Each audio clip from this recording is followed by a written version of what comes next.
Good afternoon, ladies and gentlemen. It is Robbie here with PPG Foe doing a quick video talking about my upcoming deck list. So hopefully this goes live properly and you guys will see it Saturday morning. And George gets the tag all created for it, so that way right as the event starts you guys can see it, and then we'll have it go live like let's say right at noon, so that way no one can mess with their deck lists. The sideboard, I just realized I'm going to build while we do this, but the deck's made, and I'll go over why we're going to play Red Brawly. So Red Brawly kind of became unpopular for the Pro Play Invitational last time I ran it, and I barely missed out on top cut. I got bodied, I think it was in the last round where I bubbled out. And then I tried to play the launch, and she plays a lot like Pan, so I like the play style, but people are being too non-aggressive right now, so I want a leader that takes his own life and is very aggressive. Brawly's kind of on an uptick. I was kind of hoping people would forget about him for a little bit, but I think he's on everyone's radar as a really popular deck. You'll notice some spicy cards in my list. We're going to go over all of it, and we're going to show you how we're planning on beating people with our sideboard. So you'll notice my list is pretty much generic for some cards. So we've got the Piccolos, we've got the Brawlies, the same number that everyone else runs, 4 and 7. So 4 and 3 making 7. We got Boz at 4, we got the Super Combo, we got Paragus. We run 4 of the 3-drop, 4 of the 4-drop, 3 of the 5-drop, and only 2 of the 6-drop. That's just because you don't really want to play the 6-drop unless you have to. You should win without it, and hopefully you can. But obviously if you get to play it, you win the game. And the SCR is just it's always in there as an SCR. I could see running Supreme Kai, but I want to run Brawly because if you get him down on the field, he is just a monster, and he's got barrier, so he's really hard to get rid of. Just an all-around solid card. Okay, so let's talk about the part that make my list different from your list and what you should upgrade and look into investing. So you'll notice my deck is just like every other Brawly deck, except the Spice. We're only going to run 2 negates, just 2, because we can search them out if we need them versus Dark Brawly, but that's the only deck we're afraid of. That's right, ladies and gentlemen, we fear one, only one entire deck, and Dark Brawly is one to be feared. We have to kill them on 2, if we don't, we die. That's basically it. I'd like to act like it's something better. I did a lot of games testing against Eddie St. Hare, and he just, woo, boy, that was rough. So I beat him overall in the match, but every game was so close.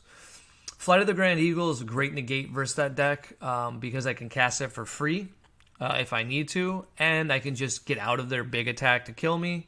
And of course, Violent Raise shuts them down for a turn. However, my hand size isn't big enough to keep Violent Raying, so I can only do it once, hence the only one Violent Raise we have to draw into. Now, Bardock the Resolute is a requirement to run this deck, so that's not really spicy. Everyone knows by now that you're a critical leader, and all your cards are critical, so you should really be running this card. If you're not familiar with it, he's unique, he's got double strike, and if they negate the attack or any attack that while he's on the field, he'll restand. So he does a lot of early game damage. He's the best versus Dark Brawly because if they go turn 1, you realistically want to play a Piccolo Junior Force, go up to 2 counters, pass turn, have them take a life. If they choose to take a life, go up to 3 counters on Piccolo, meaning that you can ult next turn, woot, and play the Bardock. It's kind of like the God Hand. And Dark Brawly has no choice but to take the life, in my opinion, because if they don't, they go too slow. So they either have to go slower or you don't have to worry about them anyway. Because if Dark Brawly tries to go to turn 4, we're going to win. This card is just too good, and then this card, the interaction between your ultimate and your other stuff is too good. Now, we're only running 53 cards, so the consistency here is really good. I would like to go down to 50. I consider dropping Beerus, but it's just so good. And so that's it. So the other spice is we're running Bardock Overrealm. The reason why is this deck can easily, every single turn, have 4 cards in the drop exactly. You should be super comboing during your opponent's turn, letting a Ba die, so that's 2 cards, and then you should be Planet Vomping for a discard and then just comboing one card on your side or letting something die. If you do the math, that's 4 cards. So on your turn 2, you can overwhelm. On your turn 3, you can overwhelm.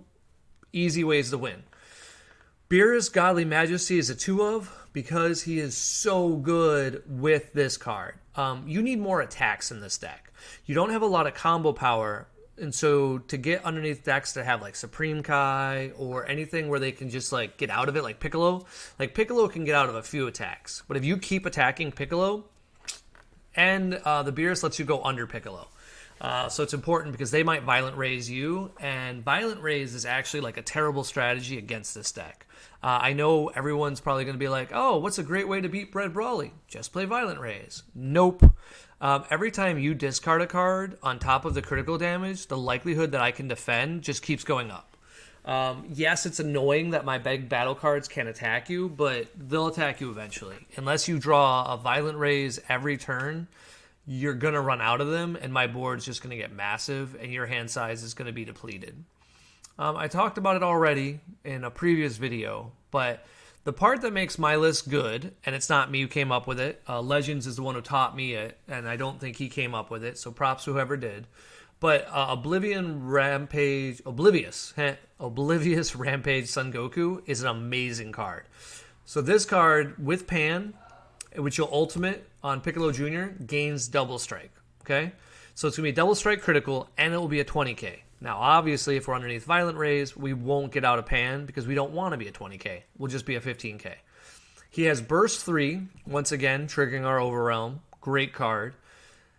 And he has the ability to KO one of our battle cards. Now, KOing a battle card normally is not that big of a deal. Placing it in the drop, KOing it should be the same, but not in this game. So if you see here, it says if you choose one card in your hand and discard it when one of your other Brawly cards is removed from your battle area by a skill or KO'd, you can summon a 4-drop from your hand by discarding it or less. This is what makes this deck so good and why I really recommend this strategy, which is why I'm excited to tell you guys about it, because this is a very solid way to get ahead. Because you could have a Dark Brawly player be like, I'm going to stay at 6 or 7 life, and they think they're okay. You can bust this combo out and easily kill them.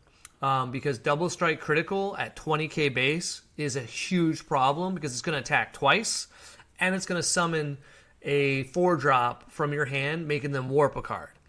This interaction, in my opinion, shouldn't be allowed, and I don't like that it is, but I'll play it. So, tells you how nice of a guy I am, I guess. But I really, really like it, and I've been trying to find ways to throw it into decks to just like consistently do it. The only other deck I'm considering that might play it is the Son Goku King Vegeta deck that's coming out. I might also throw this in it. I don't think it's going to make the cut, but you can easily play some skill-less battle cards and whatnot. So it's pretty awesome what we're going to play with. But I'll show you that list later. But while I got you here, let's go over the sideboard, because that's how we're going to win the majority of our matches, right? Like, you don't just win from having just a good base deck. You've got to also have the part that makes a deck, you know, pretty phenomenal and pretty different. So the big thing you're going to see here is we have Piccolo Jr., okay? Piccolo Jr. is a great card that you got to really consider putting into your deck because it beats the crud out of both Baby and Mecha Frieza. The ability just to take your time, draw a card, very good. Also, on the draw, it's very strong against decks like King Piccolo, ironically, because it's meant to beat King Piccolo, but it's King Piccolo supposed to play it, and yet it's a very hard thing for them to deal with because you can wipe their board with it. You're going to see 2 Mechaboras we got in our sideboard here. Now, Mecha is kind of like your slow down strategy of how you beat the very, very, very consistent Dark Brawly deck. Their turn 2, they're probably just going to play a Mechabora on you, and you respond with a Mechabora as well, and it makes like a cool little like, haha, go back and forth. You're going to see we're going to run Kaioken. Now, I, in the past, wasn't running this card because I didn't have them, but I did so well with the top 4 performance that I made enough money that I was like, hey, let's go ahead and invest a little bit, and we'll buy some of these cards. The other card that you'll notice in this list that you've seen in all of my lists is, of course, Fu the Dark Banisher. He needs to be in all of your sideboards. He is just an all-around good card. You're also going to notice a 6-drop. We got the SS Brawly. He's in here. Now, the reason why we're going to run another one is when you're on the draw, SS Brawly becomes better.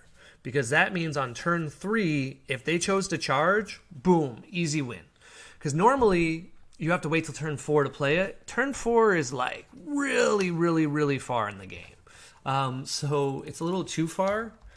So I don't like it. So Violent Rays is the other card we're going to add. If you don't have Violent Rays, at this point you probably won't. They're like at $75, I think.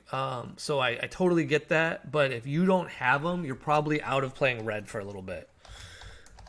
You're also going to notice a Singleton in my sideboard. And that's just because I don't know if I need it. But I want to have the option of in my sideboard. And then apparently I don't have a sleeve for it.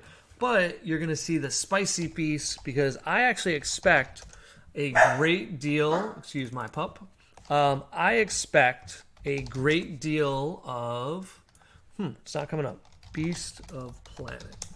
There he is. I expect a lot of Sin Shenron at this event. Thanks to Dylan Warren and him crushing with his aggro Sin list. And I think that you're going to see the meta kind of transform around that deck because it's very easy to win with it. So I fully expect people to run it. And that's kind of it for my sideboard. Like I said, this is a quick video, not as long as normal, and mostly because you already know all the pieces, right? Like this isn't a new deck. But I feel like this is a deck that's going to kind of cycle in and out of popularity. So you're going to see this kind of like at Nationals. I expect this deck to go away, and then at Nationals, maybe make up as much as 10% of the field for all the players who are like, let's give it a shot, especially if control becomes better. So the decks where this deck overperforms for is Invoker, Baby, Sin Shenron it's pretty good against. It depends on their build. The 9-drop build is harder to play if you don't have Golemites by far. But some of the other cards aren't that bad that you're worried about deck-wise. Like, you can take your time. You don't have to take all of your own life and play Vampa. Like, you can chill out a little bit.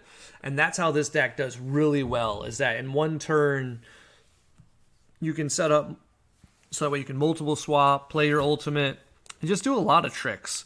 And then you'll win the following turn. Like, a lot of decks right now they either have to build their board state or they have to attack your life. They can't do both besides King Piccolo. Now, because King Piccolo starts at 6 life, really 7 life when you count their Awaken, you can really easily crush them. And that's what I've been trying to do, is kill them on 2. And you may not kill them on 2, but you'll definitely get them very low in life. Cards like Bardock the Resolute with a well-timed critical can easily spell destruction for them, because if you go with your first attack being critical, if they take it, play Bardock the Resolute, attack, they'll take it. They're probably not going to combo 2 cards. They're going to go down to 3 life.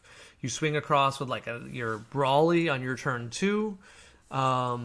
Then they're going to take it. Then you get to swing with the 4-drop. They're going to have to Awaken. They're going to combo out of it, play a blocker. You get to swing with the 5-drop. Like, when you put it all together, it's very hard for them to deal with the deck. And then also, you still have your Piccolo Jr. online if you want to. Like, so you have 2 different avenues to play. But I would say your best matchup is just being aggressive. And so you're giving your opponent less options, but you have a ton of options. So, yeah, that's what I'm going to try. I'm going to go make my picture right now and submit it to PPG a little early, which feels good for once. I feel like I'm always the guy submitting it at the last minute or being yelled at.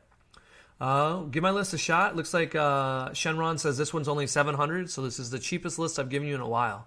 And it says Violent Rays are 65. So I would actually, man, I hate telling people to buy a card at $65, but that rotation of what's coming with set 13, Violent Rays, if it doesn't get a reprint, it's definitely going to be a requirement to play red. And I want you all to play red next set because it's pretty great.